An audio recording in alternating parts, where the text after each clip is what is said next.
Bumping. All right, what's up, everyone? Welcome back. Rapid Fire Golf, episode 14. I think we're all in there somewhere. Episode 14. We're back inside our little studio. Has some potential storms out there, so we're going to be in here with no rain here, hopefully. For those of you who have not been here before, Rapid Fire Golf, you can type in your questions. Let's talk anything golf related, and I will answer semi-rapidly. I think we're going on week 5 or 6 of me not getting through all the questions in 1 hour, so I'm going to try and provide good answers, but keep the pace up a little bit and see if we can get through them. So I'm not going to waste any time. Let's rock and roll. Jamie, how do you hit draws and fades with a driver?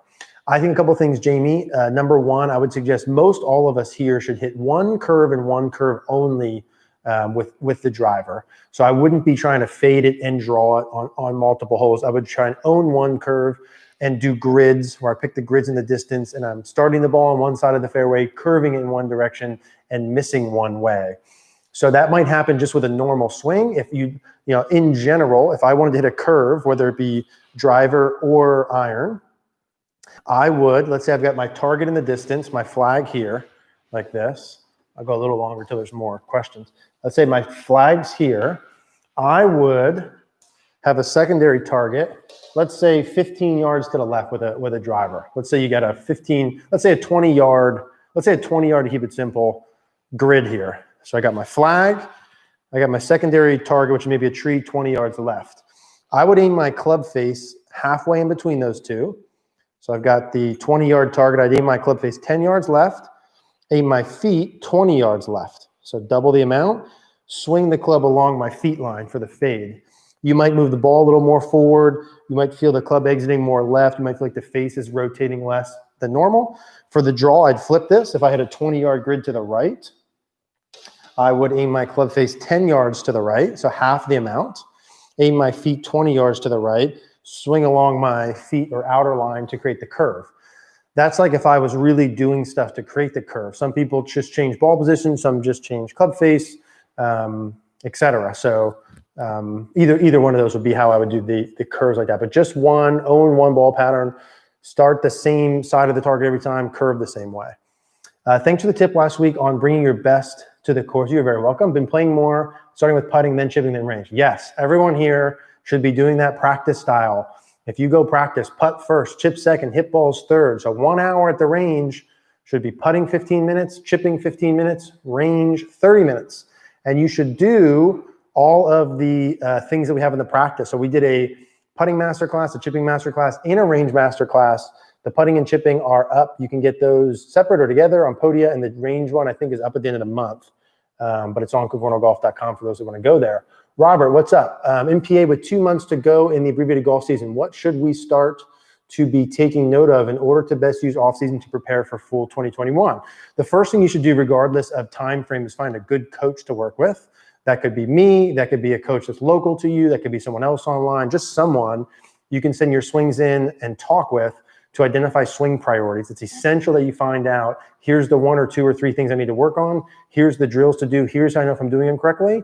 And then you need to implement correct practice habits, which is what I talked about before there, which is putting first, chipping second, hitting balls third, and doing specific things with your putting, chipping, and with the full swing. So those would be my suggestions, whether you're in season, off season, or in between. And then the more off season you get, the more you want to work on swing mechanics or mechanics of things. The more in season, the more you need to do the skill stuff. But in reality, all year long, I really think you should be hitting those same practice principles. But finding a good coach and identifying the priorities would be number one. Jared, can rolling the club inside too soon make it difficult to get the correct turn weight on the backswing? It can, but I don't think, Jared, those things are inherently connected. I do not think so. So I'll say no. I wouldn't roll the club too far inside, and it would also be lovely to get a good weight shift, but I don't think by just rolling it inside, automatically you're going to shift or not shift. That's a good question. I don't think those two things are directly related. Jock, let's see. Great videos. Thank you. Currently trying to work on my overswing. Yeah, if you want to shorten your swing length, if you search my name and backswing length, or your swing's too long, 3 reasons why, how to fix them, and the other thing we did, I think, was swing efficiency. So one of the drills you can do to shorten your swing length if it goes too long is put an alignment rod underneath your trail arm with almost all of it in front. Make a backswing. When the stick hits your arm, which will be about lead arm parallel, start your downswing. It'll likely feel like your hands are only about hip high when that happens. If it's because your hands go too far. If it's because you turn too much, you'll need to feel turn less. Or if it's because you hinge too much, you'll need to feel less hinge. If it's the hinging part, search my name in backswing hinge. You'll do the hanger drill. Keep the hook above your lead arm. Man, assuming proper wrist conditions in shaft length, do I want forearm rotation right at impact or after? The reality is it's a gradual motion that's happening the whole time, Charles. It's opening and closing a door. So during the backswing, the face is going to rotate open some amount. During the downswing, it's going to rotate close some amount.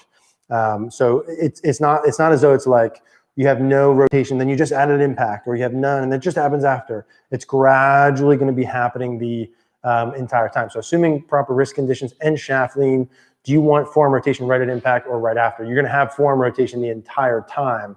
If you struggle to hit the ball as a right-handed golfer to the right, you would typically maybe add a little more or strengthen grip, wrist conditions. If you're hooking it to the left, you'd feel less. So what you need to feel, and in reality are going to be two different things, but it's happening the entire time for all golfers, just to varying degrees. Usually the more closed the club face, the less arm rotation you're going to have, or less club face rotation, the more open, the more you'll have. So like Victor Hovland, Dustin Johnson won't look as though the club face is rotating as much because there's just more square closed. Let's say Patrick Reed, more open club face, will look like he's got more roll through impact, both major champions. Rod, I've been working on your drill that uses T on the end of the glove. Love that, to help with the takeaway. Does the same drill apply to drivers? Yes, same drill for driver. The T on the takeaway in terms of it hitting your leg in terms of the depth, I think is what you're talking about, and that would work for all clubs. Anthony, my shot's been going left off the tee with my irons. Any tips? If the ball's going left, typically the swing path is too far over the top, so you'd have to swing more from inside. Other simple things to check would be, are you aiming too far left? Is the ball position too far forward? So I would make sure, let's just assume with like an 8-iron-ish shot, I would get the ball position underneath the lead ear, lead eye, maybe a club and a half or 2 club heads inside your lead heel. Make sure the ball's not too far forward. That'd be pulls. Make sure your body, shoulders, etc. aren't too far forward. If all of that's good and you're pulling them left, you want to feel like the club's working more from inside and also potentially hit down a little bit more. So if you hit a little bit more from inside and a little bit more down on the ball, that should help. So one simple thing you can do is take your setup position, put a stick on the ground. If we can see that. Put a stick on the ground. No, we're not going to see that. So let's assume I'm up here a little farther, and you put a stick on the ground at like 4 o'clock. If 12 o'clock's here, 3 o'clock's your toe line, that's 4 o'clock. You want to feel like in the impact, your lead arm's over 4, the club's over 4, and you're hitting more from the inside part of the ball. That would be how I would do that. Let's see, Joe, normally putts pretty much online, but lately have been pulling putts left of the hole. What's my problem right now? Yes, I'd say the same things, Joe, as the full swing. Make sure your ball position is not too far forward. Make sure you're not aimed left. I'd say 80% of people who come into me saying they pull putts, either the ball's too far forward or they're aimed left. You might not think you're aimed left. You might not think the ball's forward, but you have to check it. Video, face on, put some stuff down. I'd say ball position under left eye would be a good checkpoint. Put sticks in the ground. If those are all good, then your path is too far outside in. So a simple thing you can do would be to take an object, like a box like this, and put it just outside the golf ball. And so you have to make sure when you're putting, a couple things. I would put it outside and behind the ball so that when you make your backswing, you can't go out. If you go out, you're going to hit it. So this will feel to you like your putter path's a little bit more straight back or arcing a little inside and then working back to the ball. If you pull putts and all your setup stuff's good, you're too far outside and across this way. So I'd put an object here like this or put it in front of the ball. So from this side, it'd be the front edge of the ball would be here. It's almost all behind it. Or put it in front of the ball, inside of it this way, to the left of you. So your putter has to feel like it exits to the right more. So put it here, put it in front of you this way, just inside. So your putter path has to feel like it goes to the right a little bit more. But again, check the setup pieces first. Ed, should I consciously try to turn my hips first on the downswing? Yes, if they're not open enough. No, if they already are. How to do that? Search my name and activate your hips. I put the stick through your belt loop and get the stick over the stick on the ground before impact. Search my name and activate your hips. You'll see that. For my stock fade swing, with all my clubs, should my downswing be an inside-out path with a closed club face and a fade follow-through and release? Yeah, it could be, doesn't have to be. There's different ways to do a fade, so I can't say without seeing your swing that it should be inside out with a closed face and fade follow-through release. You could do a fade, like I mentioned before, by changing your setup pieces. You can do a fade by doing more with your swing direction. You can do a fade by more release pattern. So yeah, don't know on that one. I would say to send in swings, find someone to send swings with, and then you got to really work grids with that and see what works best. So I'd say pick a target in the distance for your irons. Let's say like a 10-yard gap. Put a stick right down the middle of it. Start all the balls left, curve them all right, and then you see what works best for you in terms of what you need to do that. All that matters is where your ball goes in the grid and where it consistently goes. So you don't have to do it that way. You can.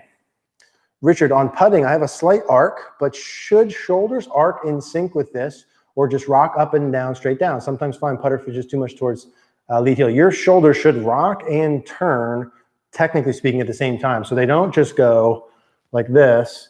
They don't just go like up and down this way. So they don't just rock. So if they just rocked like this, my head would go forward and back if they just rocked, right? Like this. So they also turn. They don't just turn. They don't just turn. They turn and rock so that my head stays centered. So my shoulders are rocking a little bit and turning a little bit to the point where my head, if you drew a circle around it, my head here stays where it is. Just a rock would go outside of it. Just a turn would go outside of it. So it's a blend of the two together. Scott, when doing wide, narrow, wide, should my right shoulder be getting closer to the ball? Yes, it should. Robert, thanks. Follow up. I found a great coach. That's beautiful. But it appears that he's not booking any more lessons. Oh, shoot. The schedule only temporarily closed. Yeah, at least for this season, we're going to not be doing any in-person coaching. We'll see how things go moving forward. It'll likely be kind of exclusive to CogornoGolf.com members, golf schools, things like that, but we shall see. But you can do CogornoGolf.com and do it all online. Felipe, what's up, man? What would you say should be the ideal ratio between practice play for a beginner player, score 90 to 50 or 90 to 100? I think a good starting point is 50-50. So let's say you were going to do something golf related 4 days a week. I would do 2 practice days, 2 play days. On the practice days, I would putt, chip, hit balls each day. And on the play days, you would play either 9, 18, or however many you want to. You could also practice on your play days. So you could do 2, let's say 4 days. You do 2 practice days and then do a practice and play 9, practice and play 9. You could do 2 practice days, 1 practice, play 9, and then the other day play 18. So that's also true. For me, when I was first starting, I played all the time, practiced very little, which was stupid. Looking back upon it, I also have worked with a lot of people who only practice and then don't play, and that's also silly. So I think a blend of the two. And then I'd say, Felipe, if you were doing it like 6 days a week, I would probably do that practice routine, an hour to 2, like max. Putt, chip, hit balls. Let's say you were going to do like an hour and a half practice. That would be what? Let's say 20 minutes putting, 20 minutes chipping, 45 minutes hitting balls. I'll just say it's 45, 45. I would do that hour and a half. If you're doing 6 days a week, I'd do that hour and a half probably 4 days, and I'd play 2 to 3. That would be like ideal. But if you can get close to a 50-50 split, I think that's pretty good. Also assuming, like I used to say, 50-50 split on time. So if you're going to spend, let's say 4 days a week, you're going to go, 2 of them are practice, 2 hours each. That's 4 hours of practice, and then you go play. Well, 1 hour of a 4-hour or 1 day of a 4-hour round is 4 hours of play. I'm confusing myself here. So it's 4 hours of play, 4 hours of practice would be the same amount of time. But I'd say 50-50 in terms of total days you do something. That's how I would split it up. Hopefully that makes sense like that, 50-50. Would you start the downswing by rotating the front hip or by pressing the front foot down in a slight hip bump? Mike, I think it's that the answer to that is not the same for every single golfer. Most players are going to feel some kind of, and again, feel or do literal might be different, Some players are going to feel some combination of the lead knee working down and forward outside the ankle, the lead hip working down and forward, the lead shoulder working down and forward. Like those are all literal things. Now, a lot of players do that and don't feel it. Now, if a golfer comes in and they get down to here and they have 0 hip rotation, well, then they don't need as much of the down and forward. They need to actually either get depth or feel the turn part. And not one or the other, I have found, works for every single golfer. Maybe some golfers feel the depth of the lead leg, like the bag drill we did, and they get rotation automatically. Other golfers do not. Other golfers need to feel that stick drill. So it's really different variations of it. I would say if you struggle with solid contact, you definitely want to have the down and forward kind of floating as you're turning, and you're shifting and turning at the same time. So that's how I would say that. Jared, thanks. Additionally, do you have any tips for not rolling the club inside? At the top, my shoulder tilt / overall swing path is way too inside. Yeah, the easiest thing, Jared, to do would be to take an alignment rod, put the alignment rod on the side of the club, halfway up, halfway down. This drill 100% will work if you do it with video and confirm your feels. So you take your setup, you put the stick on your hip. So the stick starts on the side of my hip, on the side of my hip, and it's on the side of the club. And then when you make a backswing, it's on the hip side of the club. It stays on your hip as you go back. See how that's perfect like that? See how it's still on my hip? So it's on my hip, it stays on my hip. It's on my hip, it stays on my hip. On my hip, stays on my hip. If you roll inside, the stick comes off my hip. If you roll inside, the stick comes off my hip. Can you see that there? If you roll inside, the stick comes off my hip. So you want to feel like it stays on your hip, and it really only goes down like an inch or two. See how when I'm doing that, the stick only goes down my hip like an inch or two. Doesn't roll off of that. And then you do a couple rehearsals. You put a video on from down the line. You feel the same thing. You feel the same thing, but it's going to likely need to be more exaggerated. You're going to likely feel like your hands work in and the club head's out. So like you see the box that's right there, if that's right down my toe line, you'll feel like my hands go inside of that and the club head stays outside of that. Hands go inside the box, club head out. Record yourself, feel that, and you're like, oh my gosh, that feels my hands are way in, club out, and I'm still inside. Okay, good. And then you go back in the next one, exaggerate even more. Start at 20% speed and gradually build the speed up. You don't need anything more than that. That will fix it. You need to be disciplined with the practice and exaggerations and then adjusting as you go.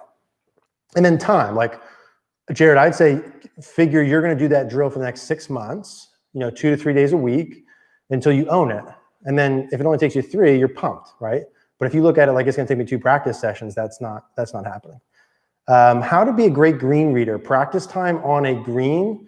Take a aim point class, or like to me, the best way of reading greens is time. Let that sink in for a minute. Time on a putting green, right? So part of our practice plans, you would put circles around the green. Like let's say you struggle from 15 feet, put a big circle of balls around from 15 feet, read the green, walk up even with the hole, put a tee in the ground where you think the read is, hit the putt, and then assess it. And then very quickly you'll learn like, oh wow, I underread putts, I overread. On right to left I underread, but on left to right I overread. Whatever the things are. But you need to mark them with a T, and then see when you hit it. Hey, did I miss that to the right because I underread it? Did I push it? You have to be able to assess it pretty good. That's the best thing. So I would say go to a putting green, do 10, 15-foot circles, mark it with T's. Do that 2 to 3 days a week for the next 6 to 12 months, and then I think you should be a great green reader. A lot of these plans are like, do this for 6 to 12 months, you'd be great at it, and there's no shorter solution, unfortunately. But then if you do it, then you're great at it forever. What's your opinion on Mike Bender's way of teaching? Arms, first in the downswing, snap the wrist. I have never seen him teach, so I can't say. I do see some of his videos. They seem a little bit counter to some of the things that I might say or other people might say, but I've never seen him do it. So I really would need to go see him teach and see, hey, maybe those ways work better. Maybe those are different ways to do the same thing. Again, maybe not the way I would do it, but there's more than one way to do it. So he's not at the level of his teaching because he doesn't know what he's doing, right? It's just like different ways of doing it. Obviously it works. So yeah, another way of doing it. Paul, any drill please to hit a baby fade to eliminate the left hand side of the course. It seems strange with an inside closed face to path. I feel like I get no fade. So Paul, what I would do is take your setup. This is driver, iron, whatever. Pick a flag. Pick a secondary target that's, let's say, just like the example before, let's say 20 yards left. So you got middle of the fairway, you got the left edge of the fairway. Let's say it's 20 yards between those two. Point your club face halfway between the two. So this is 10 yards left of the target. Get your feet on the edge of the fairway, so that's 20 yards left. So the face is open to your feet line. Swing the club along your feet line on the way through. Feel the club exit very low left past impact. Feel like you're keeping the club face a little bit open, like the club face is pointed more towards the sky and you never let it release. Middle of the fairway, left edge of the fairway, point the face halfway in between. Feet are on the left edge of the fairway. Feel the club swinging along your feet line, low left past impact. Feeling like you're keeping the face open, face more pointed up towards the sky. Into the follow-through would be the fade pattern. How much do I swing low left? How open do I need the face? Well, of course, you need to test it and assess it. You need to do grids on the range, find your grid, do what I just mentioned there like this, and then learn how much do I feel low left? How much do I feel the face open? And correlate your feels to get that. If you do those things correctly, the ball should curve right, and then your miss would be an over curve to the right. Frank, how to raise right hip to enhance right side bend? I wouldn't enhance right side bend by raising the right hip as much. It's a technique. We did a video on, I think, advanced rotation where we talked about that. The right side bend is going to come more from your right hip, let's just say maintaining height, and your right shoulder being the part that's going to lower. That's really where the right side bend. Let's say right side bend is right shoulder, right hip getting closer together. Most of that's going to happen with your right shoulder getting lower. How to raise your right hip to do so? I don't think it's anything tricky there like that. Let's assume your knees are slightly bent, like this. Knees are slightly bent. For me to raise my right hip, what needs to happen? Try and raise your right hip. And how do you do that? Right? Either to raise your right hip, it's going to feel like it goes a little bit to the right for my right hip to go higher. Like try and raise your right hip and shift left. Right? Like you have to either straighten your leg for it to go up, which you're in transition, you're not going to straighten your leg, right? So there's going to be a little bit of a right hip moving to the right. So someone who like slides too much would feel like their right hip rises a little bit, which it's not a literal thing, it's just an exaggeration to help with that. How can I stop chicken wing release? Any drills? Yeah, you got to see why you're doing the chicken wing. There's different reasons why that might happen. It could be because your club face is too open, you're trying to square it. It could be because your downswing is too steep, etc. One simple thing to do would be putting the ball between your arms. So a tour striker ball, something similar, or a range bucket, and learning how to keep some width in there. So if you search my name in width, you'll see the range bucket between the arms, and learning how to get some width on both sides. You're squeezing the range bucket together with your biceps like this, making backswing and follow through like so, and learning what that feels like and how your body needs to move to do it. It's hard to chicken wing with a bucket in between. And then I would do this as part of your regular mechanical practice, 20, 30 reps, 6 to 12 months, same thing. And then see what the root cause of the chicken wing is. Is your club face open? Are you steep? Do you not rotate your body at all? And work with a coach and say, hey, do this drill, because you still got to change the pattern. But hey, you're chicken wing because your face is open, because your grip is too weak. You need to fix that. You're chicken wing because your face is open, because your left wrist is too cupped. You need to fix that. So I can't see that here, but that would be how I would do that. So let's see here. What's your opinion on Mike? How do you stop standing up in the takeaway? So if you're standing up during the takeaway here, let's assume if you're standing up like this, that's likely from a flat shoulder turn. So likely as I get taller, my left shoulder gets too high, my head raises up. You would need to feel like your left shoulder goes a little bit lower for your head to stay. So you see that white in the background there, it's the top of my head. If my left shoulder goes lower, my head stays on that. If I exaggerate, it goes forward. If my left shoulder goes higher, I go this way. So I'd record myself from down the line, potentially have a live view in front, feel my lead shoulder work more down, draw a line on top of my head, and see where that goes to. So I don't know why we have a lot less people here this week than normal, but we are going to, and part of our, I wanted to let you guys know, we are going to be raising our prices at CogornoGolf.com for the swing feedback and the coaching as of September 1st. So like 2021 rates are going to kick in. If any of you guys are interested in coaching and want to do that, it'll be $49 a month until September 1st. So it's like 1 week. And then as of September 1st, the prices are going to go up. So if you do want to do that, or you've been waiting to do that, you can do that this week. You lock in the old rates before the new ones kick in, and all existing members, your prices will not change ever. So you guys are good. But for new members, it will go up. Let's see. Okay, drills for helping with too much right tilt coming into the ball with right arm extension at impact. Drills for helping with too much right tilt. So I'm assuming that means this way too much. Head too far back. Too much right. So if you have too much, so always the fix is the opposite and exaggeration. Always. For anything. So if you tilt too much to the right, which I'm assuming you're saying, you need to feel like you're tilting too much to the left. So if you start your downswing and you tilt to the right, your head goes back. See my head relative to that thing? It goes back this way. Let's say your head goes back a foot and your right shoulder goes lower a foot. You need to feel like your head goes forward 10 feet and your left shoulder goes down and forward this way. So that's your fix. You would feel like your left shoulder goes down and forward as your head goes down and forward. And if you feel this, your likely head will just stay perfectly centered if your normal air is this. And then the same thing, if my right shoulder goes back and my head goes down, I'm quite literally getting farther from a ball on the ground, which means I need to lengthen my arm just to get to it. Like if my head gets back, I get farther from the ground, I need to lengthen it. So now if my left shoulder and head work down and forward more, now I'm closer to the ball, my right arm can stay bent. Of course, this is exaggerated. You shouldn't actually go this far, but that's what you feel. And then from here, I'm a lot closer to a ball right there. So my right arm can be more bent. Your right arm is always going to lengthen if you're farther from the ball, and then always stay bent if you're closer to it. One way to get closer is to work more, a little bit more down and forward towards the target. Let's see here. I was just watching his video.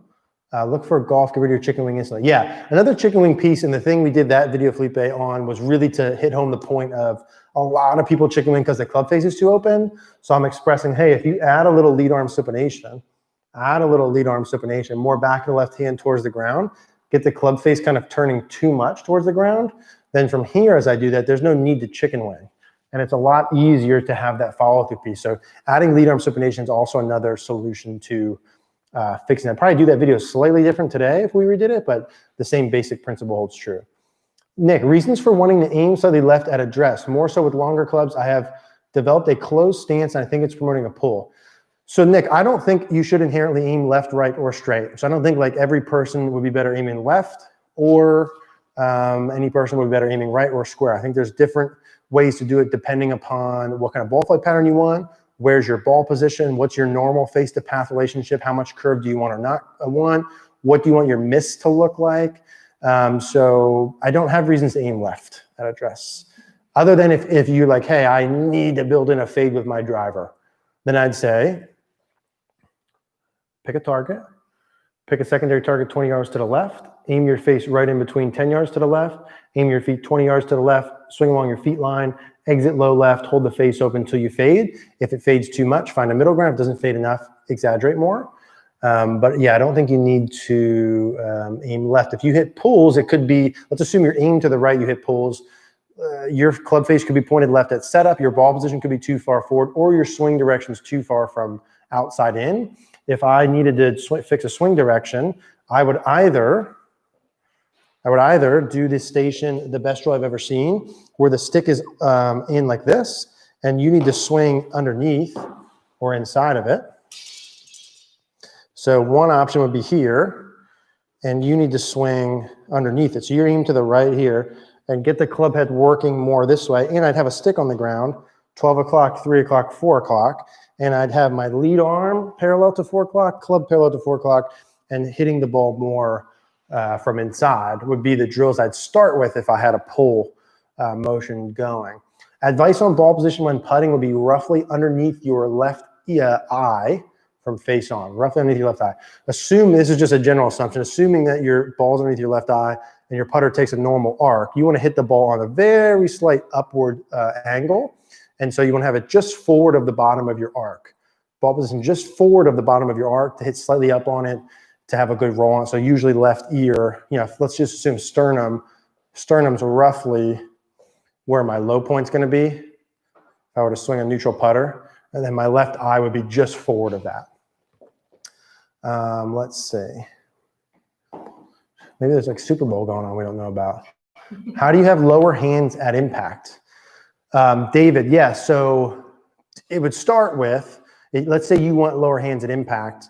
I'd record myself from down the line. I'd make a swing trying to get lower hands at impact, say, all right, that didn't work. The first thing to do would be go slower, 20% speed, go shorter, hip high. And then you're feeling those same things. You would feel like if your hands are too high, there's no angle between your left arm and the club. So if my hands are too high this way, this angle between my left arm and club is like a straight line. You want to feel like you have some angle between these two. So there's still an angle between your left arm and club, still some angle, and then you maintain some angle on the way through. So the club won't be getting released down this way so much with the handle raising. You'd feel like the club is getting released more kind of tabletop, like this way. So through impact, you would feel like there's much more still hinge in your lead wrist through impact. So your left wrist stays hinged a little bit through impact. Probably the best drill for that would be if you had like a wall, right? So you built in like a wall with a noodle right here. And that as you start to work down, you have to get your hands underneath that wall. And there's two ways to do that. You can do that station where there's a wall. So your hands are literally working underneath the wall. Imagine a stick right here, not into it. So you build the wall. Just if you put a stick like a couple inches in front of your end of your grip from this angle, and then as you start to work through, you keep the club underneath that. Again, you can feel like that angle stays the same. That would probably be the best one. Martin Chuck Tour Striker has that impact strap where you put something on the, I think it's on your wrist and on your club, and it creates an angle here and it makes you keep it. It's actually really good. I have that laying around somewhere, but Martin Chuck impact strap, I'd put the wall in front of my hands. We did a video called, I think it's like, it was an indoor video. It was like 2 something to fix early extension. I talk about that drill in there, but I'd put the horizontal stick just above the grip there for that one. What drills do you recommend for dialing in wedge distances? Jamie, if you search my name and Surefire wedge system, you'll see that video is like 20 minutes, talks to it specifically how to do it. 1 club, 1 speed, change distances with swing lengths relative to your body. That'll give you 20 minutes. I'll explain that better. And Jamie, if you search my name in wedges, we did like 4 or 5, like 15 to 20 minute videos on wedge and short iron distances that should give you everything you need and more. And then we did a masterclass on it, which has even more. But search my name in wedges and Surefire wedge distance, how to hit your short irons and wedges closer to the hole, tour like wedges, things like that, and you'll see all that. Anthony, what causes you to chunk the ball when chipping? Could be a lot of things. It could be that your ball position too far back. Could be your ball position too far forward. Could be that your weight's too far on your right side. Could be that your weight's too far on your left side. Could be that your shoulders are too closed. Could be you swing too far back from inside and downswing. Now, if I wanted to like try and eliminate as many of those variables as possible, now ideally I'd see your chipping video. I'd be able to say, hey, for you, Anthony, it's this and this, work on those. But what I would say is you take your normal setup, get the ball position neutral. So heels close, ball position neutral, hands inside left thigh, shoulder square, chest slightly forward. And then you're really gonna make sure that your swing direction is more neutral. So if you take a stick, which is a reference, put it on the side of the club, starts on your hip just like earlier. When you make your backswing, keep it on your hip, let it ride down slightly, and then learn how to clip the ground. Because if you can do this, I know that your low point's gonna be good. If you go too far inside, the stick will come right off your hip and you're gonna get chunked. So on your hip, let it ride down slightly to the left. And you can learn how to hit little chip shots. Keep the weight 50-50 just with that in there. I would probably start with that drill. Stick on the side, make sure you're 50-50, shoulders level, etc. Keep it riding just down your leg a little bit and then hit little pitch shots to start with. But it's likely one of those pieces. How do you hit up on driver with more? How do you hit up on driver more without coming too far from the inside? Yeah, so the more you do hit up on the ball, the more you do want to come up from the inside. A lot of hitting up on the ball, if you search my name and head back, hips forward, search my name and head back, hips forward. A lot of angle of attack is dictated by head position, where my head is. Meaning, let's assume we have the basics down to hit up on it. Let's assume the ball's forward enough, armpit, shoulder, forward of logo. Let's assume the ball's teed high enough. Let's assume that we have enough tilt at setup, so like 5 degrees or so. Hands on your quads, get your right fingertips all the way down to your knee. That's about a good amount of tilt. Notice how when I do it, my head goes back. Let's assume backswing, big turn, head stays back. Now from here's what's really important. On the way down, if I make my downswing and my head goes too far forward, I'm always hitting down on it. If my head's here and I swing, my head stays back, now I'm able to swing up on it. Head stays back, hips work forward. Now, if you're too far from the inside, that might be related or not related, right? That could be a completely different thing.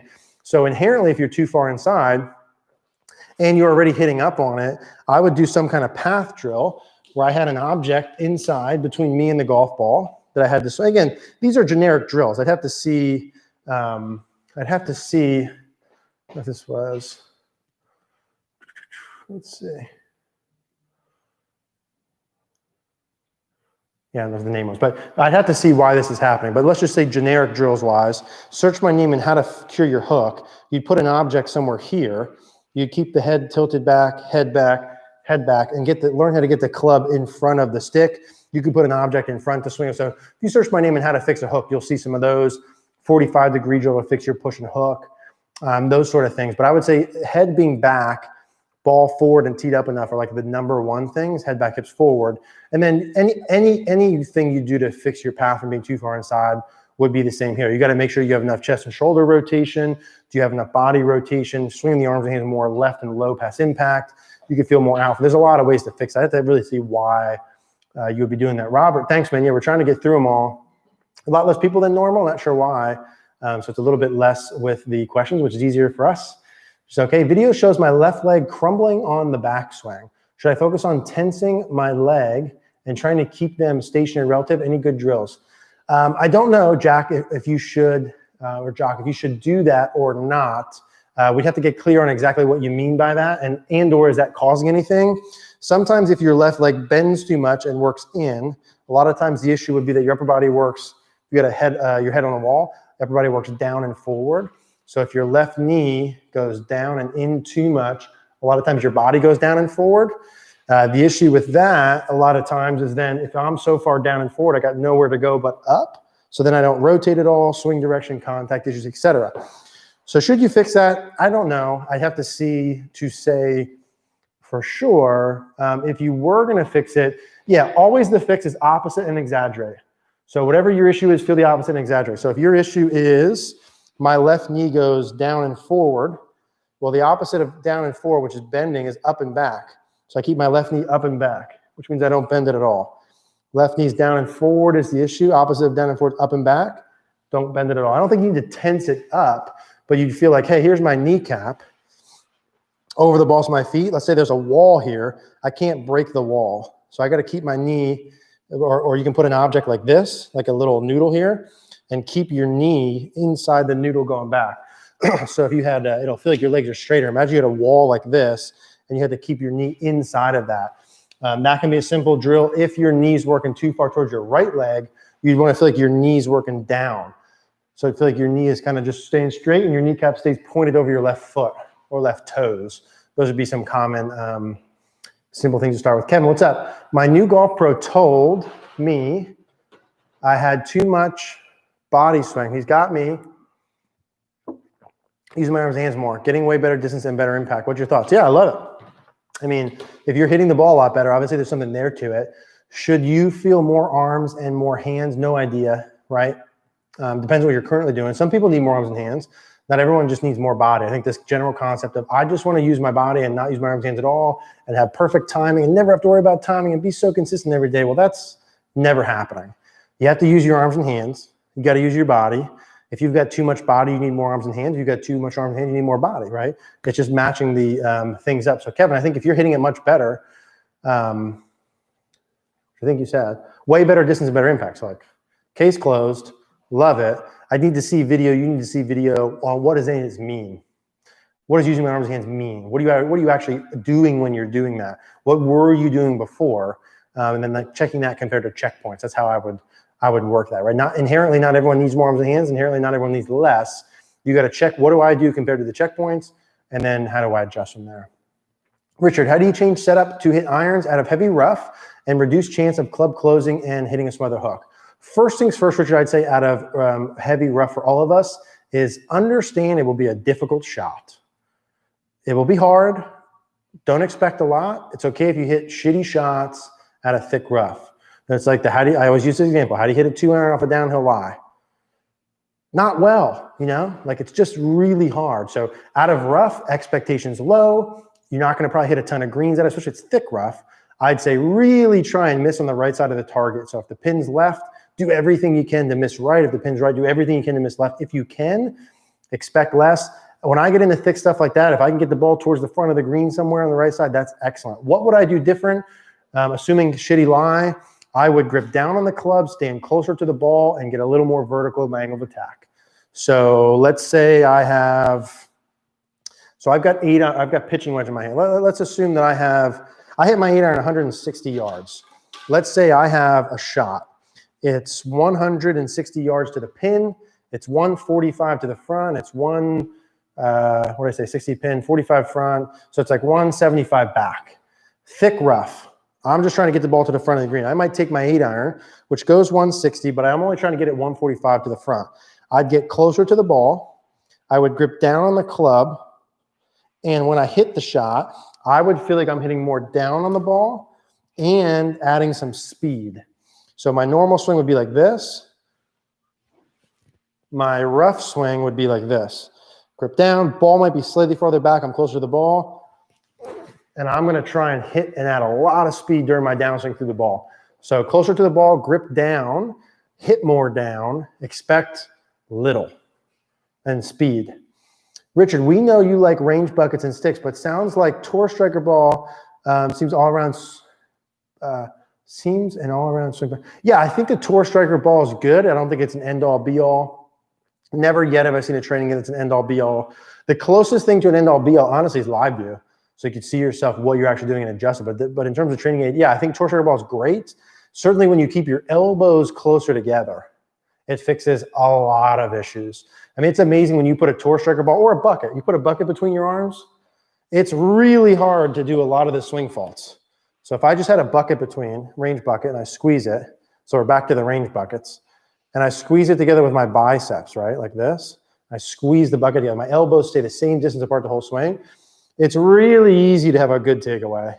It's really easy to have good width. It's really easy to get the club back on plane. The first time I ever did this drill, right, I think I had a tour striker ball, but it's the same drill. I always got too far underneath plane, and this is what I still do, right? Still my issue. The first couple times I put the ball in, I thought nothing other than keep the ball in. So my takeaway was inside like this, and I swung inside. I put the tour striker ball in, my takeaway was perfect, perfect, perfect, perfect, and I didn't think about any of it. And I thought, oh, okay, like that fixed 7 things in one. Clearly, my elbows were getting too far apart, which caused a lot of the pieces. I roll inside, elbows too far apart. I swing too far inside, right arm stuck behind me. So by me changing my elbow position, changed a lot. So yeah, elbows closer together is like, gosh, if there's a couple things that'd be nice to build in as a foundational swing, elbows closer together, setup, backswing, downswing, follow through, et cetera, would be excellent. Fritz, how do you shallow your angle of attack on iron shots? My instructor says I'm too steep. So it depends on why. Typically speaking, that could be either one, your upper body works too far forward, which makes you hit more down. You'd want to feel like there's a wall outside your left ear and your head stays more back. Your right shoulder gets closer to your right hip, like your back more. If you search my name and how to keep your head back, you'll see those drills. Or you could be too steep because your downswing angle of attack is, or swing direction is too far outside in. You would need to feel it more inside out. If you go back and watch the drill with the stick on the ground and the stick on angled, or search my name in the best drill I've ever seen, how to shallow your downswing, those sort of pieces. So I would check from face on, I'd check my upper body. Am I going too far forward? And then from down the line, I'd check, is my swing direction too far out? Fix the upper body part first, fix the swing direction part second with any of those two drills. David, you're welcome, my friend. When does the wrist angle begin in the takeaway drill with the alignment stick from the hip? So I would say when you're doing this, you're feeling very little from the setup to the takeaway. If you search my name in wrist hinge backswing, we did the video with Adam Scott, and I was showing the angles, and from setup, so the amount that I have here, the angle between my lead arm and club at this position, when I go back, which I think is like 145, when I go back from here, it changes very little. So from my setup position to here, club parallel. There's very little hinge change. From there to the top, I typically like to see it just slightly wider than 90 by left arm parallel. So this would be 90, stick pointed towards the ground. I like it more here, so the stick's pointed towards my right foot. So it's like 110, and then 90 by the top, and then less in transition. So from here, it's like no hinge, only a little, more, very little, outside of 90, 110, so stick would be at the ground at 90, it's at my right shoe, 110, and then behind me towards the target. That would kind of be how I would lay that out. As like a stock model, you know what I mean? Like just a stock model. Let's see here. Homer, any swing tips for older golfers who aren't as flexible as young kids? Yes. So a couple things. I would preset some turn in my setup position. So to me, the most important thing is getting backswing turn. Like if you don't have enough backswing turn, downswing turn's not super important. You need to get the backswing turn. That's big. So we did a senior master class. If you search my name and who's Homer? If you search my name and senior golfer on YouTube, you'll see a main video we did that talks about this, and a bunch of videos we did for seniors, and then we did a full senior master class outline. But the basic principles would be, number one, at setup, I'd pull my right foot back this way, pull my right foot back. I'd flare my foot and my knee out towards like 1 or 2 o'clock. Put the ball position just slightly farther back. Preset my shoulder slightly to the right. So basically closing your stance. So I'm presetting some of this hip turn. My right hip's back. During my backswing, I want to feel my right hip works more back. My right shoulder works more back behind me. So I get enough turn back here. Now from there, I'm not as concerned if you turn as much on the way through. I'm not as concerned if you have a little extension. And I'd play like a going draw pattern. As you get older and your speed's not up, we want to get as much power as we can, or distance rather. So swinging more to the right and more up is going to get like a going draw pattern. You're just going to play a little bit of a hook, but a ball go farther. It's like all the young kids that are good that I ever work with learn to hit hooks because they don't have as much speed, and then they can hit it farther. So from this side, senior golfer, or just anyone here that wants to like learn to hit a hook or draw, if I wanted to guarantee it, I'd pull the foot back. I'd flare the knee and the foot out towards 1 o'clock. We'll probably do a video on this. Ball's kind of more middle, not as far forward. Right hip and right shoulder are preset back. So from this side, you should be able to see my left arm above the right arm. Big issue when the right arm's above the left. Right arm underneath left arm. Let's do this. Let's do a draw video on this. So foot's back, knee and foot to the right, right arm under, shoulder back. I'm feeling my right hip and my right shoulder pull back behind me this way. And then during the downswing, I really love to have a 4 o'clock stick on the ground. I'd love to have a 4 o'clock stick on the ground. So much for rapid fire. Right foot back, foot and knee out, shoulder and hip back, arms under like this. Ball's a little more back. Like I'm definitely hitting a draw from here. I'd feel like my left arm stays in over 4, club over 4, hit it. Not worry about early extending, not worry about hitting pushes and hook, and learn how to hit up and to the right on the driver. That's exactly what I would do for a senior golfer, or just draw every ball pattern. We'll do a video on that. Does it work using a very flexed left wrist when hitting your shorter wedges, about 50 yards? I wouldn't recommend it. There's some examples of pros who do it, who have the club face tilted down more than I would like. Matthew Wolf's got the club tilted down more with his short wedge shots. Victor Hovland, Brooks Koepka. Now, none of those guys, and I could be wrong, I don't think they're on the top of the wedge list. They're all great players, and they're all excellent with their wedges, right? But having more neutral, I would not have the left wrist flex and have the club face tilted down, because then you have no bounce. It's all leading edge. So you can do it, but you have to be perfect. I would, and it depends on your grip sound. So the weaker your grip is, the more your lead hands turn counterclockwise, the more your left wrist is going to be bowed just to have a normal face. But if I was hitting a wedge shot, I want the face to be a little bit closer to toe up. It can be tilted down a little bit, a little more here. So the stronger your grip is, the more cup you're going to have. The weaker your grip is, the more flat you're going to be. So it depends a little bit in terms of that. Now, having said that, use very flex wrist. So no, I wouldn't hit a very flex wrist. Now, if you came in, if a player came in and said, hey, Eric, all I'm thinking about is pouring out, is super flex wrist, and they're just popping these 50-yard shots, just perfect contact, little draw next to the hole, then I wouldn't change it. But if you have contact issues, then I would, one of the pieces that I would look at. Best resource for sport or performance psychology, video tech. Yeah, I think anything. I think anything on YouTube is good. I think Bob Rotella has good stuff.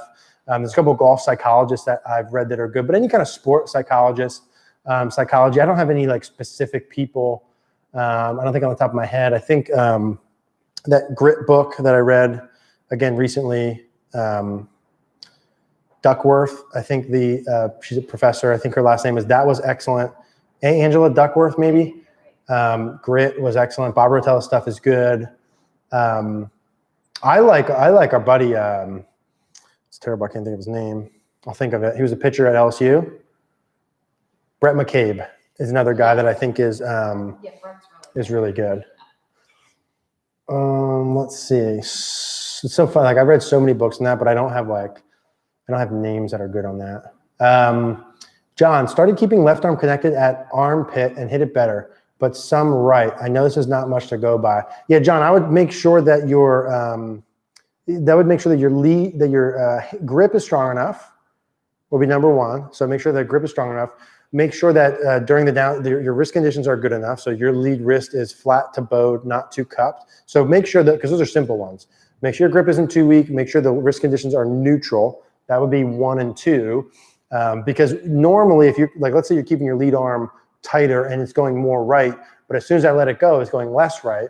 Well, something's happening as your lead arm comes off the chest that causes a chain reaction that leads to squaring the face. I'd have to see it to say for sure, because it's not always the same thing. But if you're feeling your left arm closer and the ball goes more right, whatever you were doing is not causing that chain reaction. So you could keep your lead arm closer without even figuring out what it is, strengthen your grip a smidge, or bow your lead wrist a smidge more and get the club face closed without even knowing, or I'd have to see the video on that one.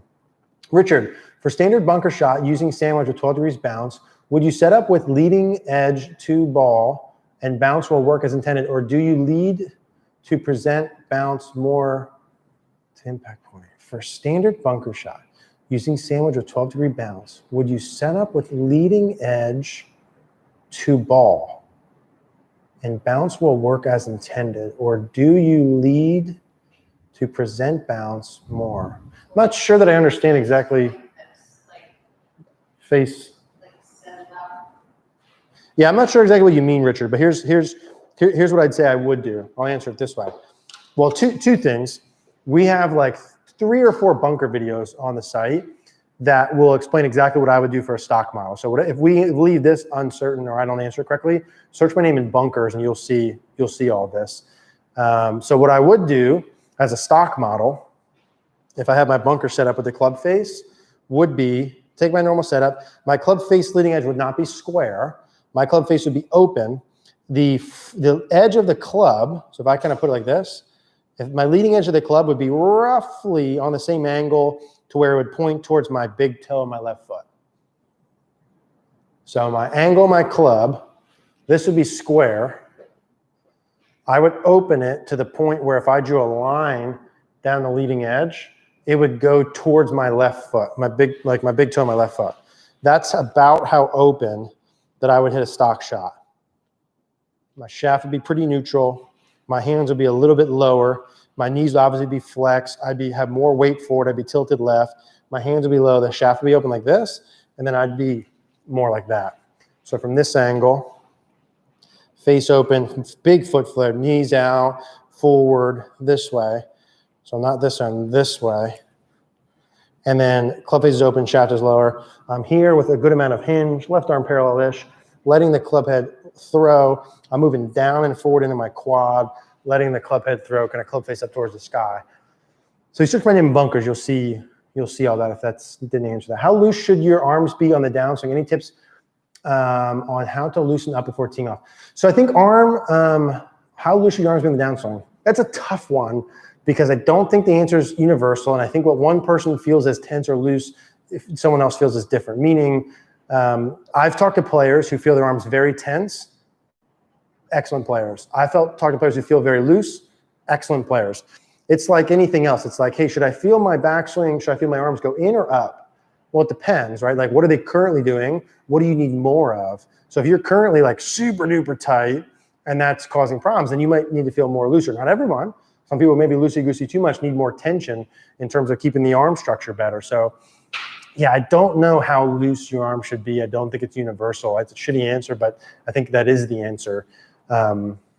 Any tips on how to loosen up before teeing off? Yeah, I mean, ideally before you tee off, you have some sort of dynamic warm-up to get blood flowing.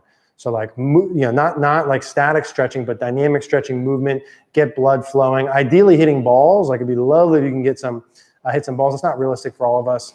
So I'd say anything moving to get your blood flowing. If you search online for like a warm-up, I don't have anything much better to say than that. If you go on and search on YouTube, PGA Tour warm-up, YouTube has some really good videos where they get tour pros before the tournaments.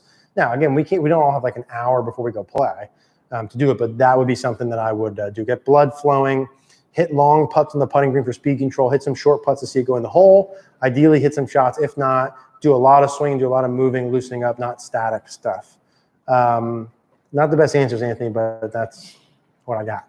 Ian, after adding trail leg extension on backswing and club more laid off, I'm still coming over the top on the downswing. Is that related to backswing at all, or start of downswing fault? So I would say, so after adding trail leg extension on backswing and a club more laid off, I'm still coming over the top. Is that related to backswing stuff at all? So I think for you, Ian, because I know your swing used to be cross the line like this, which would get steep and then lead to the over the top. You feeling more laid off in the trail leg, I don't think those new pieces are you being over the top. I think you were over the top, which was partially related to your backswing. Now you have a new downswing, but it doesn't automatically fix the old habits. You've swung over the top with that old downswing so many times. We need to fix why it happened, backswing, but also directly to fix it happening, downswing. So you'll likely need to add a drill or something along those lines to directly fix your downswing pattern as you're working on your backswing. And if we talked, Ian and I said, hey, lengthen your trail leg and get more laid off, that's 100% what you should do during the backswing, regardless of anything else. Because I would never say to do that unless it was mandatory.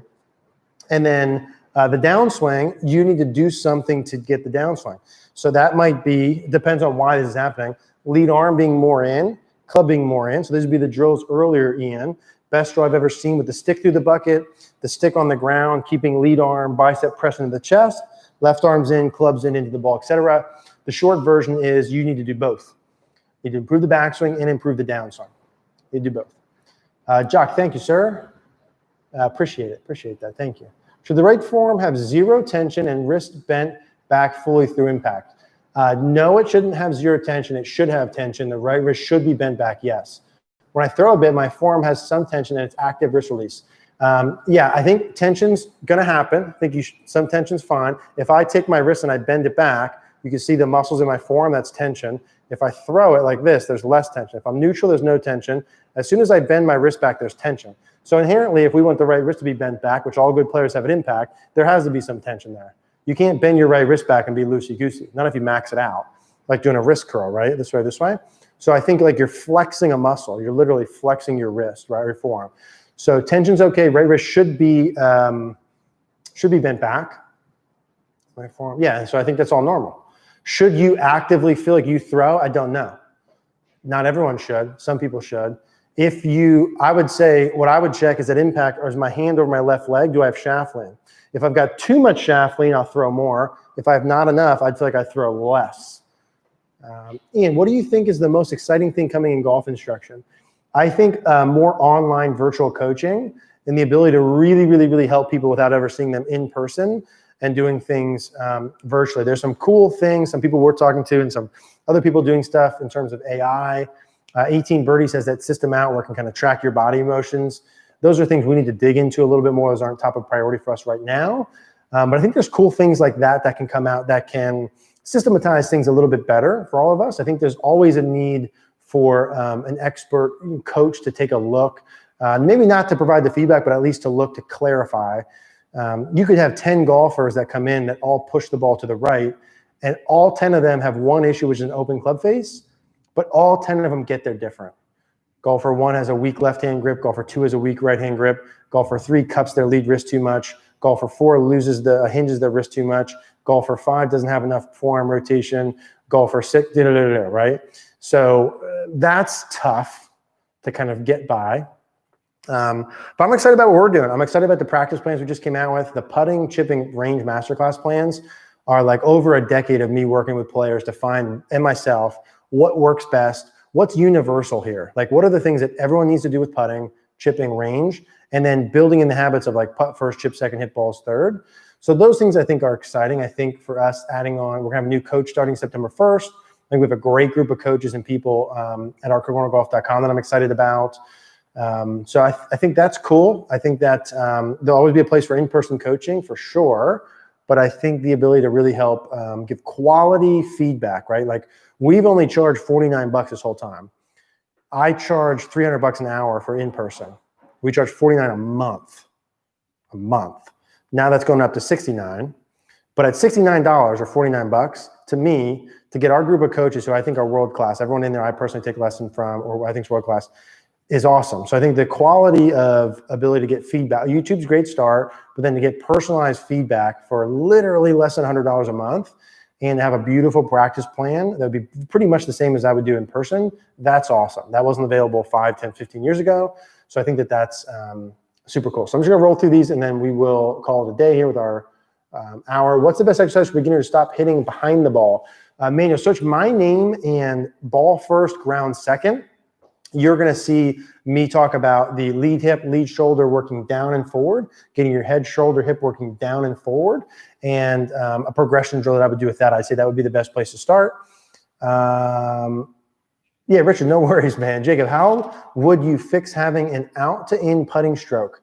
Yeah, so exaggerate the opposite. So if you're out to in, feel in to out, and then you need to have some kind of box or something in your way. So I would take a box. I'd put a ball right here on the front of the box, like a shoe box, club box, like this. Give yourself with your putter like very little space on the outside of it. So if you're out to in, you'd hit the box right away. So you're gonna need to feel like the putter works just in a little bit. So see your toe and the box. Get your toe farther from the box as you work in on the inside. Farther from the box. And then record it from down the line. I would do 10 to 20 strokes every day if you could at home, and then do it every single time you practice out on the range. Okay, last question. Playoff 6, but all of a sudden picked up this slice. I feel that I'm throwing my hands over the top.